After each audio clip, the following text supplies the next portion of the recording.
Okay, we've done the warm-up now, pairs above the blue. The warm-up's actually still just happening over there, but I've decided that I'm warm enough and I've had enough, and I'm not going to do any more. So the next activity we're going to do is going to be stacking. So what that is we're just going to be, stacked up 1, 2, 3, 4, 5, 6, all the way up the track.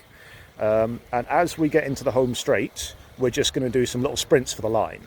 And the idea here is just to get a bit of practice riding again, just get a bit of practice, sprinting in a straight line, which is really important for racing.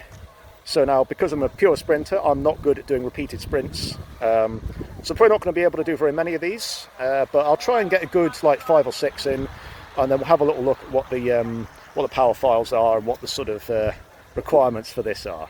Okay, because this is very similar to what you might end up doing in a race like an elimination race. So it's good sort of practice for that type of thing.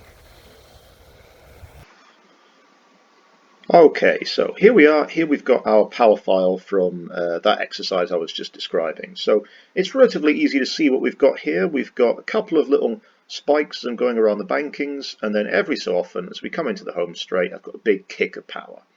So let's have a little look at those spikes, because those are the important bits. We've got a peak there of about 1180, second effort 1130, third effort 1050, fourth effort back up to 1160 again, and the fifth effort we're really starting to drop down. Sixth and seventh efforts we're really falling away. So it's not entirely surprising. Because I'm a pure sprinter, I don't really train to do repeated efforts, especially not these, which are only about 90 seconds apart. That's just not really part of my training. So it's not surprising that I've got about 4 good sprints in me, and then I taper off toward the end. But we can pick out a few other things by looking at some of the other metrics here. So we can see my heart rate after the first sprint goes up to 189. After the second sprint, we're at 193.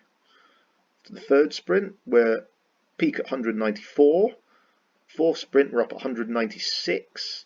After the fifth sprint, we're up at 198. So you can see that although the power is starting to drop off, my heart rate is actually climbing higher and higher and higher. And what this is showing is that I'm really starting to fatigue through these, even though you wouldn't necessarily know that if you just looked at the first 4 sprints. The power is not really dropping off, but you can see that I am starting to get more tired. It's a good example of why you need to look at more than one metric. You don't just need to look at heart rate or just power or just cadence. You actually find out a lot of stuff by comparing all of these values against each other. So what would we take from this in a racing context? Well, let's look at what I'm doing here. I'm doing not very much power and a big sprint, bit of a recovery, some power, big sprint, bit of a recovery. Now, there are a lot of races and a lot of events that look very much like that. You've got an elimination race on the track, you've got points race, you've got something like a criterium, stuff like that, like short little punchy races typically have power profiles that look quite similar to this. Big dumps of power and then bits of recovery after them.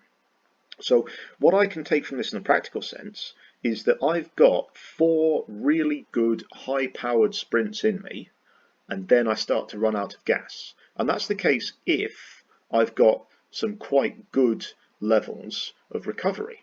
So it's reasonable to assume from this that if I wasn't able to recover so well, if I had maybe a slightly if I had to go harder in between these sprints, I would probably only be able to do about 3 sprints. Okay, probably knock one off. And the reason that that's going to be important is that tells us that if I'm going to ride a race where I know that there are going to be 6 sprints, well, in that case, I've got to conserve my energy. I'm not going to be able to contest all of them. I'm only going to be able to contest 3 of them. So I have to pick my chances, time my efforts, and do my sprints when they're going to be most useful. If this is a type of race where you have to contest everything, otherwise you get dropped, then what this tells me is that I need to go out and I need to do some specific training on being able to sprint more often. So lots of sprints, little recovery, little rest, and just repeated lots of times over the course of a session in order to build up my ability to sprint and recover and go again. All right, so that's what I would draw from this activity, which is I've got 3 or 4 really good sprints in me, as long as I can recover properly. Is that going to be enough for my target races? Well, for my specific races, it's fine, it's not a problem. For many riders, they would look at this and go, okay, I need to work on that area. And we can also see that my power starts to drop off when my heart rate hits about 197. Okay, so we can see 197. If I see that number on my bike computer, that's the time where I'm really starting to get a bit fatigued and a bit tired. A little note about this, there is nothing wrong with my heart, has been tested. These are high heart rate values, they're a lot higher than typical.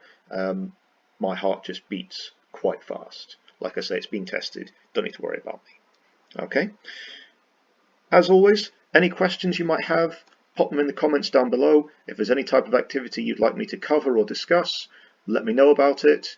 If you want to send me any interesting power files you've got, you'd like me to talk about them a little bit, maybe that's something we can do as well. So let me know what you want to do, and I will attempt to deliver. Until next time.